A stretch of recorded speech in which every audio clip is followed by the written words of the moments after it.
My name is Jessica Neal, and I'm a 29-year-old social worker. For as long as I can recall, I've been the type of person who steers clear of conflict and simply gets things done without causing a fuss. A little over a year ago, my stepfather, Rob, received a cancer diagnosis. This news devastated our family, especially my mom, who cherishes him above all else. When the medical bills began to pile up, I knew I had to act. That's why I secretly used my savings to pay off his debt. The only person I had shared this with was Vanessa, my older stepsister, someone I believed I could trust. It was meant to be a celebratory dinner. Rob had just received a clean bill of health, and my mom wanted to mark the occasion with something special. She prepared her renowned pot roast, the one Rob always claimed tasted even better than his mother's used to. The house was filled with the aroma of roasted rosemary and garlic. The dining table was set with her finest china, and an extra chair was squeezed in to accommodate Vanessa's husband, Derek. Everyone seemed genuinely happy, truly happy, for what felt like years. I was seated between my mom and Derek, attempting to join the lighthearted conversation, but my thoughts kept wandering. A warmth spread through my chest each time Rob laughed, knowing he could finally relax without the burden of those hospital bills. He had even raised a toast to the good Samaritan who paid off the debt, expressing gratitude for their generosity. I had smiled quietly into my glass, content to keep my secret. Then, out of the blue, Rob asked, "Was it one of you?" His gaze swept across the table, hopeful but not pressing. My heart rate quickened, but before I could decide how to react, Vanessa leaned back in her chair, a wide Cheshire cat grin on her face, and declared it was me. I stared at her, my throat tightening as the room erupted in applause. My mom's face glowed with pride, and she reached across the table to squeeze Vanessa's hand. "I knew it," she exclaimed, her voice trembling with emotion. "You've always had such a big heart." Rob looked at her as if she were a hero, his voice soft as he said, "Thank you, sweetheart. I don't even know what to say." But it was Derek's reaction that truly stunned me. He blinked, his fork suspended halfway to his mouth, and then asked, "Wait, you did this?" When Vanessa didn't even flinch, she turned to him with that same saccharine smile and said, "Of course I did. I didn't tell you because I wanted it to be a surprise." Derek gazed at her for a moment, clearly trying to comprehend what she'd just said, but then shrugged and went along with it, muttering something about how proud he was. Meanwhile, I sat there in stunned silence, my hands gripping the napkin in my lap so tightly I thought it might tear. She had lied not only to the family, but to her own husband, and the worst part was, she didn't even hesitate. Dinner continued as if nothing had happened. Rob recounted stories from his treatment days, making us laugh with his descriptions of the grumpy nurses who eventually softened. My mom kept interjecting about his unwavering strength throughout it all, and Derek made jokes about how Rob must have charmed the doctors into getting extra Jell-O cups. The atmosphere was light, warm, exactly what you'd expect at a dinner celebrating a second chance at life. But Vanessa wouldn't meet my gaze. Not once. Every time I glanced her way, she avoided my eyes, focusing intently on her plate or deliberately speaking to someone else at the table. It was as if she knew I was daring her to meet my stare, to acknowledge her deception. Her forced smiles and easy laughs didn't fool me for a second. Beneath all her charm, I could see The tension in her shoulders, the tight grip on her wine glass. She knew I wasn't going to forget this, even if I stayed silent for Rob's sake.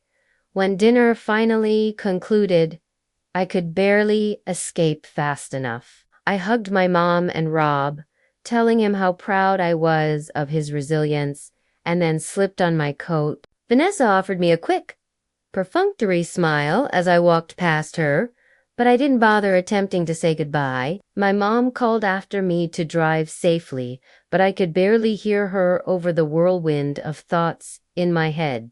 As I stepped into the cold night air, the drive home felt endless. I replayed the evening repeatedly, trying to make sense of what had just transpired. It should have been a triumph, a moment of relief, after everything Rob and my mom had endured. Instead, it had devolved into this bizarre charade. I kept questioning how Vanessa could sit there and lie to everyone like that. How she could look Rob in the eyes and claim credit for something she had no part in. And the worst part, I'd allowed her to steal the moment because I didn't want to ruin the night for Rob.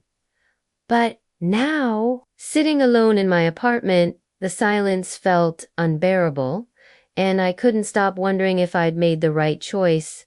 As I sat on my couch, staring blankly at the TV I hadn't even bothered to turn on, I knew deep down what I had to do, or rather, what I couldn't do. Telling Rob the truth might have eased my conscience, but what good would it do for him? He'd been through so much already, and he was just starting to feel like himself again. The last thing he needed was to be drawn into an ugly conflict between Vanessa and me. He didn't deserve that, not after fighting so hard to beat cancer. And I convinced myself that remaining silent was the correct decision. Rob's peace of mind mattered more than my anger or frustration. As much as I wanted him to know the truth that I was the one who supported him when he needed it most, it wouldn't change anything for him now. If anything, it might make him feel guilty for celebrating Vanessa when he should have been thanking me. And honestly, he didn't need guilt. He needed to heal, to be happy, to focus on living. So I decided to let it go for him, if not for me. The next morning, I couldn't hold it in any longer. I called Vanessa while sitting at my kitchen table, my coffee untouched and cooling. The phone rang twice before she answered, her tone bright and casual, as if nothing had happened. "Hey, Jess," she said, as if we were best friends. "What's up?" I didn't waste time. "We need to talk about last night," I said, my voice sharper than I intended. There was a pause, just long enough to feel heavy. "What about it?" she finally asked, though I could hear the tension creeping into her tone. "You know what?" I shot back. "Why did you lie to everyone and say you paid off Rob's bills? We know that wasn't you. I told you, in confidence. How could you do that to me?" Vanessa sighed heavily on the other end of the line. "Jess, look, it's not a big deal. I didn't think you'd be this upset." "Not a big deal," I snapped, gripping my phone tighter. "You stood there and lied to everyone, Vanessa. You took credit for something you didn't do, something I sacrificed a lot for. How is that not a big deal?" I just ... She hesitated, and for a second, her voice softened. "I just wanted to make Dad proud of me." "He's always been proud of you, Jess. You're the selfless one, the one who helps everyone. I didn't think you'd mind if just this once I could have that moment with him." I was stunned. "Are you kidding me? This wasn't just some harmless lie, Vanessa. You know what I went through to make that happen. I emptied my savings account so Mom wouldn't have to stress about the bills, so Rob could focus on getting better. And you thought I wouldn't mind. I thought it'd be fine. She snapped back, her voice sharper now. I didn't think you'd actually care who got the credit. I mean, you didn't even want to tell him, right? You were happy to let it be anonymous. So what does it matter if he thinks it was me? It's not about the credit, Vanessa, I said, my voice steady but firm. I didn't do this to be thanked or celebrated. I didn't even want Rob to know it was me. But lying, that's a completely different matter. You knew it wasn't you, and you let everyone believe it was. You let Mom and Rob look at you like you were some kind of savior. How can you live with that? Vanessa let out an exasperated sigh. Jess, you're blowing this out of proportion. It's not like I hurt anyone. Rob's happy, Mom's happy. What difference does it make? You're the one who said you didn't want recognition, so why does it matter who they think did it? It matters because it's a lie, I snapped. You've turned something that should have been about helping Rob into a way to stroke your ego. And now I'm stuck sitting here watching everyone praise you for something you didn't do. Do you know how humiliating that is for me? Not because I want the attention, but because it's a betrayal. Vanessa, you betrayed me. For a moment, there was nothing but silence. Then Vanessa said quietly, almost defensively, I didn't mean to hurt you, Jess. I just thought I wanted to feel like I was enough for once. Like I mattered. I'm not going to tell your dad, I said, my voice cold and measured. Not because of you, but because of him. He's been through enough, and I won't add this to his plate. But Vanessa, I paused, taking a shaky breath. I want you out of my life. I can't keep pretending that what you did doesn't matter. Jess, come on, she said, her voice rising with panic. You can't be serious. You're really going to throw our relationship away over this? I told you I didn't mean to hurt you. You didn't mean to hurt me, I repeated, disbelief dripping from every word. You lied to my face, you lied to your own husband, and you stole something that wasn't yours to take. You knew how much that sacrifice meant to me, and for what? To make yourself feel better? No, Vanessa, I can't trust you anymore. She started to say something, but I cut her off. One day, your conscience is going to catch up with you. Maybe not today, maybe not even next year, but it will. And when it does, I hope you think about this moment, about the sister you pushed away just to make yourself look good. My voice cracked, but I held firm.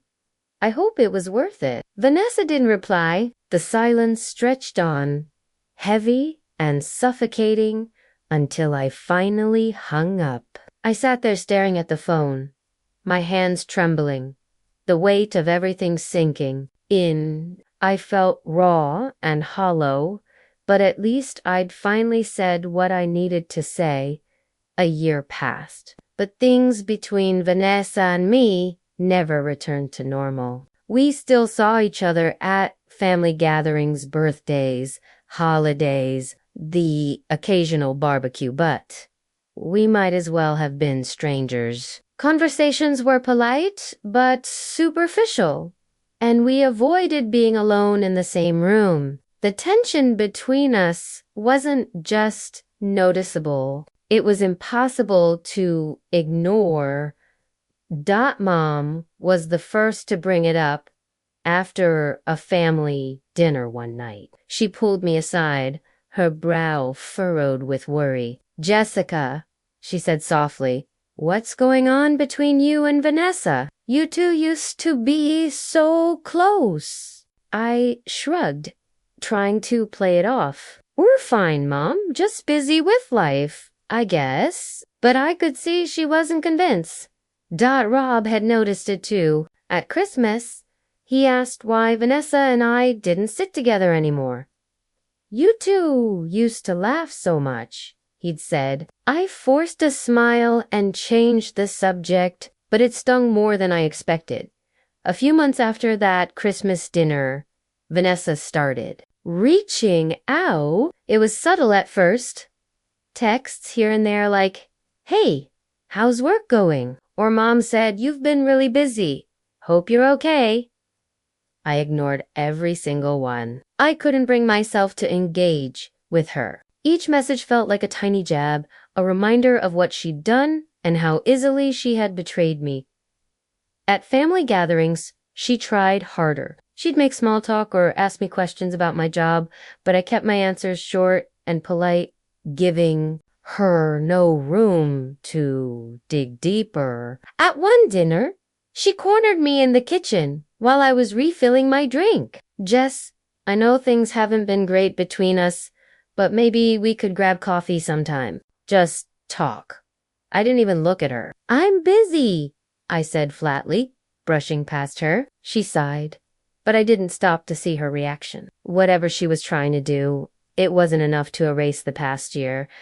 A few weeks after that awkward dinner, Mom mentioned something that caught me off guard. "Vanessa's been going to church," she said, her tone almost hesitant, like she wasn't sure how I'd react. "She's been feeling don't know empty, I guess. She told me she's been thinking a lot about life and wanting to make some changes." I raised an eyebrow but didn't say anything. Vanessa going to church? It didn't add up. She'd never been the religious type, always too busy, too modern for anything like that. Mom must have noticed my skepticism because she added, "I think it's good for her. She seems calmer lately, more reflective. Maybe this is exactly what she needs." I nodded absent-mindedly, but I couldn't shake the feeling that this was another one of Vanessa's attempts to patch things up. If it was, I wasn't buying it. People don't just change overnight, and I wasn't ready to let my guard down.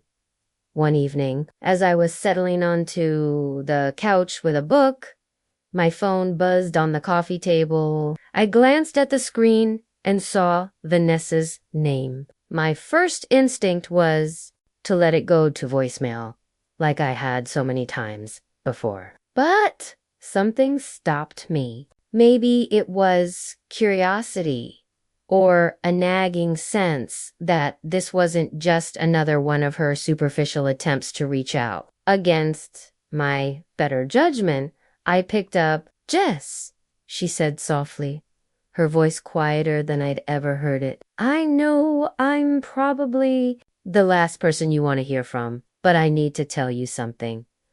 I stayed silent, gripping the phone tighter. She took a deep breath and continued, "I've been struggling with what I said that night." Her voice cracked, and I could hear the emotion in her words. "It's been eating at me, Jess. I thought I could just move on, pretend like it didn't matter. But it does. It matters a lot." I couldn't help myself. The words came out before I had a chance to soften them. "Should I tell you? I told you so." My voice was sharp, edged, with all the frustration I'd been holding on to for the past year. On the other end of the line, Vanessa let out a shaky sigh, and for a moment, I thought she might hang up. "You have every right to say that," she finally replied, her tone raw. "You warned me, Jess, and you were right. I thought I could live with it, but I can't." Every time Dad looks at me with that pride in his eyes, it feels like a dagger. I know I don't deserve it. And I know I don't deserve your forgiveness either. Vanessa's voice wavered as she continued. "I've thought about coming clean so many times, Jess, but I'm terrified. What's Dad going to think of me? What's Mom going to say when she realizes I lied to her face? And Derek, he didn't even know what I did that night." How do I explain that to him? I stayed quiet for a moment, letting her words sink in. For all the pain she'd caused me, I could hear genuine fear and guilt in her voice. You're afraid of their reaction, I said, keeping my tone steady. But what did you think was going to happen when you took credit for something you didn't do? Did you honestly think it wouldn't catch up with you eventually? I let out a slow breath, trying to steady myself. Vanessa, I'm not going to force you to do anything, I said, my voice calm but firm. This is your mess, and you're the one who has to deal with it. I already made my decision a long time ago to stay quiet for your dad's sake. But your guilt, your conscience, that's on you. No one can fix that but you. There was a long silence on the other end of the line. Finally, she whispered, I don't know if I can, Jess. I don't know if I'm strong enough to face it. I shook my head, even though she couldn't see me. You're going to have to figure that out for yourself. Then, without waiting for her reply, I hung up the phone. I stared at the screen for a moment, my heart pounding, a mix of emotions swirling inside me. Relief, anger, and oddly enough, pity. I wasn't sure if Vanessa would ever own up to what she'd done, but I knew one thing for certain. I wasn't carrying her guilt anymore. A few weeks later, I received a group text from Vanessa. It was an invitation to a family dinner at her house, something she hadn't done in ages. I'd love to have everyone over, the message read, with an overly cheerful tone that felt forced. Just a casual evening, good food, good company. I stared at the screen, debating whether to respond. It felt out of the blue, especially after our last conversation. Mom quickly replied, sounds wonderful. We'll be there. Rob chimed in with a thumbs up emoji, and even Derek added, looking forward to it. I reluctantly typed back, I'll come. The evening arrived faster than I expected. I pulled into Vanessa's driveway, already bracing myself for whatever she was planning. Her house was immaculate, the lights warm and inviting. Through the window, I could see the dining table set with care, complete with candles and what looked like her best china. As I stepped inside, Vanessa greeted me with a smile that didn't quite reach her eyes. Jess, she said softly, thanks for coming. I nodded but didn't say much, still unsure of her intentions. Once everyone had arrived and settled in, Vanessa cleared her throat and stood near the fireplace. Can I have everyone's attention for a minute? She said, her voice shaking just slightly. The cheerful chatter died down as we all turned to look at her. She clasped her hands together, glancing at Derek for support before looking at the rest of us. There's something I need to say, something I've needed to say for a long time. Vanessa took a deep breath, her fingers trembling slightly as she clasped them in front of her. I've made some terrible mistakes in the past, she began, her voice steady but heavy with emotion. One mistake in particular, ...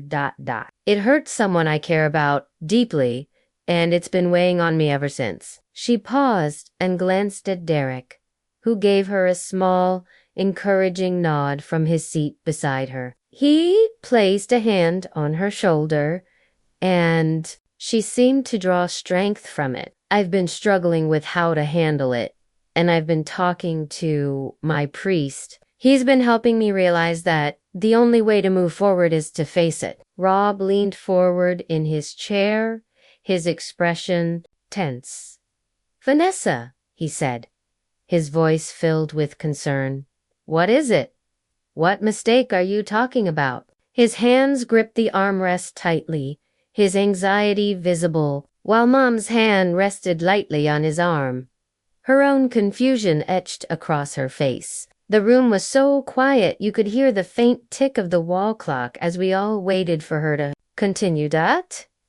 Vanessa took another deep breath, her voice shaking now as she began. Last year, when Dad was recovering from his treatment, there was something I did that I've regretted every single day since. She looked down at her hands, her composure starting to crack. At the dinner we had to celebrate his recovery when he mentioned that someone had paid off his medical debt. I lied.